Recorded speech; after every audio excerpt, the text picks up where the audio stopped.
Hello guys, welcome to study with KP channel. तो आपको पता है कि इंडिया में 3 सीज़न होते हैं, क्रॉपिंग सीज़न होते हैं। एक है रबी और दूसरा खरीफ है और तीसरा जैद है। तो हम वन बाय वन सभी क्रॉप को डिस्कस करेंगे। अभी जब हम पूरा एग्रीकल्चर चैप्टर पढ़ाएंगे उसमें डिस्कस करेंगे। लेकिन आज हम जो कुछ मेजर क्रॉप्स हैं इंडिया के, उसकी ग्रोइंग कंडीशन क्या है और उसके बारे में क्या होता है, तो हम इस पे आज थोड़ा वीडियो डिस्कस करेंगे। और डेली वन बाय वन एक एक वीडियो हम लाते रहेंगे। आपसे बस एक रिक्वेस्ट रहेगा, अगर आपको वीडियो पसंद आए उसे लाइक करिएगा, सब्सक्राइब करिएगा और जितना हो सके उसे आप शेयर कीजिएगा।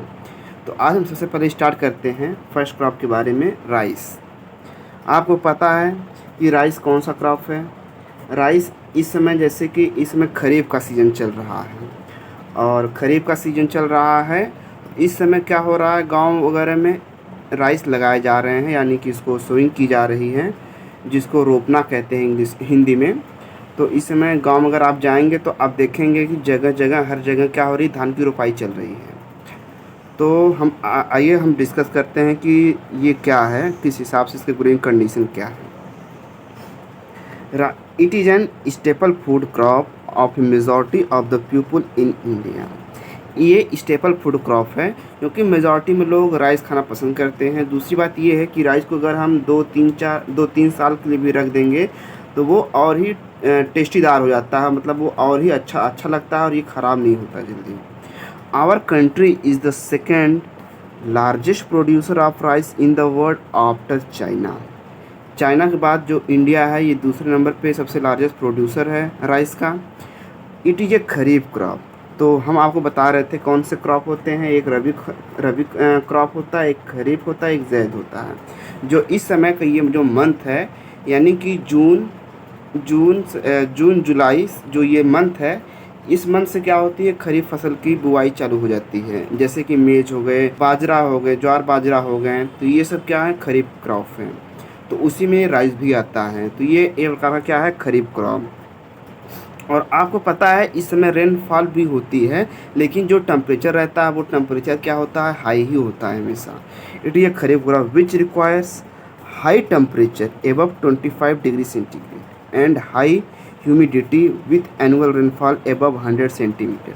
आपको पता है कि इसमें जो टेम्परेचर होता है वो हाई होता है, यानी कि एबव 25 डिग्री सेंटीग्रेड, और ह्यूमिडिटी भी जो होती है, उमस, ये बहुत ज़्यादा ही होती है, with annual rainfall above 100 centimetre in the areas of less rainfall.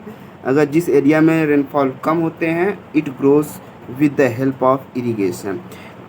तो जैसे कि क्या होते हैं, मोस्टली लोग क्या किस पे डिपेंड रहते हैं, मोस्टली लोग रेनफॉल पे डिपेंड रहते हैं। लेकिन क्या होता है, कभी कभी लोगों को क्या ज़रूरत पड़ता है कि जब धान तैयार हो जाता है, राइस, उसको रोपाई करने के लिए अगर बारिश नहीं होती है तो फिर लोग क्या करते हैं, इरिगेशन करते हैं, सिंचाई करते हैं, उसके थ्रू क्या करते हैं, धान की रोपाई करते हैं।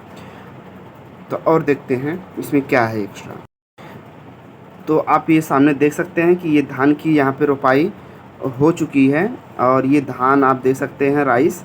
ये देखिए यहाँ पे क्या होता है कि इसको लगभग जून 15 से 20 जून के बीच में क्या करते हैं, धान जो राइस होता है इसके बीज को उसमें खेतों में थोड़े से जगह पे छिड़काव कर देते हैं। उसके बाद उसमें क्या होता है, ढेर सारे धीरे धीरे बीज निकल जाते हैं। उसके बाद उसको क्या करते हैं, उखाड़ते हैं। उखाड़ने के बाद उसको क्या करते हैं, फिर हम उसमें से 2-2, 3-3 को क्या करते हैं, एक साथ एक जगह अलग से पानी में उसकी इरिगेशन करते हैं। उसके बाद इरिगेशन करने के बाद उसको यानी कि जो खेत तैयार करते हैं, सबसे पहले क्या करते हैं, जुताई करते हैं, यानी प्लोइंग करते हैं। प्लोइंग करने के बाद क्या करते हैं, उसमें पानी भरते हैं। पानी भरने के बाद उसको एक बार फिर अपने हाथ से या फिर ट्रैक्टर द्वारा उसको क्या करते हैं, उसको मतलब सब कुछ बराबर करते हैं, इक्वल करते हैं। उसके बाद फिर क्या होता है, 2-2, 3-3 धान को क्या करते हैं, उसमें रुपाई करते हैं, यानी कि हाथ से उसमें लगाते हैं। तो ये इस समय धान की यहाँ पे रोपाई हो चुकी है। आप देख सकते हैं कि 2-3 धान क्या क्या दूर दूर आपको दिख रहा होगा, नज़र आ रहा होगा इस फोटो में। ये हो चुका है कि धान की रोपाई यहाँ पे हो चुकी है।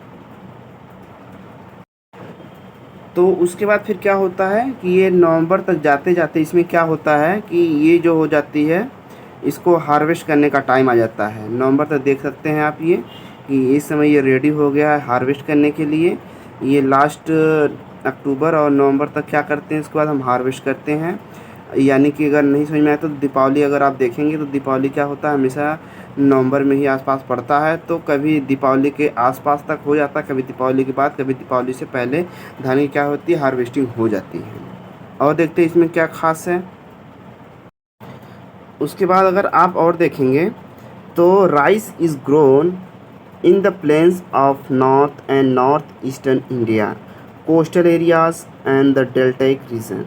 Development of dense network of canal irrigation tube wells have made it possible to grow rice in the area of less rainfall. जहाँ जहाँ पे क्या होता है, कभी कभी लेस रेनफॉल होती है, वहाँ वहाँ पे क्या करते हैं, ट्यूबवेल की मदद लेते हैं, कैनाल इरिगेशन की मदद लेते हैं। और ये सबसे ज़्यादा कहाँ पे होती है, plain areas of north eastern India and coastal areas में क्या होती है, एंड डेल्टेक रीजन में क्या होती है, राइस ग्रो की जाती है। तो अगर हम बात करें कि वो एरिया कौन कौन सी है, जैसे कि हो गया Punjab, Haryana, western Uttar Pradesh and parts of Rajasthan, ये सब जो एरिया हैं यहाँ पर सबसे ज़्यादा क्या होता है कि ट्यूबवेल द्वारा और उसके बाद कैनाल इरिगेशन सबसे ज़्यादा की जाती हैं। तो ये एरिया है Punjab, Haryana, western Uttar Pradesh and parts of Rajasthan. आपको पता होगा कि राजस्थान वगैरह में भी बारिश कम होती है, तो वहाँ भी ट्यूबवेल द्वारा, कैनाल द्वारा इरिगेशन की जाती है। हम राइस का ग्रोइंग कंडीशन बता रहे थे, उसमें एक ग्रोइंग कंडीशन क्या था कि उसमें सबसे ज़्यादा क्या होती है, हाई टेम्परेचर की रिक्वायरमेंट होती है, हाई टेम्परेचर रिक्वायरमेंट होती है। और टेम्परेचर कितना रहना चाहिए, above 25 degree centigrade, 25 degree centigrade से एवब रहनी चाहिए। और जो दूसरा नंबर क्या था, हम क्या बताए थे, हाई ह्यूमिडिटी होनी चाहिए। ह्यूमिडिटी क्या होनी चाहिए, हाई होनी चाहिए। उसके बाद तीसरा नंबर क्या है कि, और ये क्या किस पे डिपेंड करता है, ये एनुअल रेनफॉल मोर देन कितना होना चाहिए, 100 सेंटीमीटर। एनुअल रेनफॉल कितना होना चाहिए, मोर देन 100 सेंटीमीटर। और फोर्थ नंबर क्या होना चाहिए, जिस एरिया में अगर रेनफॉल कम होता है वहाँ पे इरिगेशन की ज़रूरत पड़ती है। जिस एरिया में अगर रेनफॉल कम होती है तो वहाँ पे क्या होती है, इरिगेशन की ज़रूरत पड़ती है, क्या करने के लिए, राइस को ग्रो करने के लिए।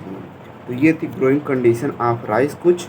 तो इसी तरह हम 1 बाय 1 करते रहेंगे। आई होप कि आपको वीडियो अगर अच्छी लगी होगी, please like, subscribe and share. Thank